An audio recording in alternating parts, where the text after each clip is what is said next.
Tinulungan kita noon dahil wala ka nang mapuntahan. May tinutugis na kaming rebelde. Lahat ba kayo taga rito?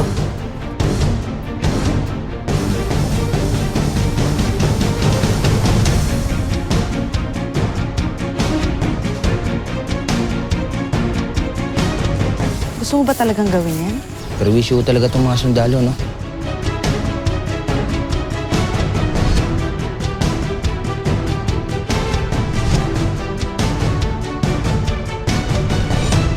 Hindi mo gugustuhin maging kaaway ako, Marino. Maging mabala ito sa lahat ng nakikisimpatya sa mga rebelde! Sana noon pa tayo nagkakilala. Siguro nahawa ako sa katapangan.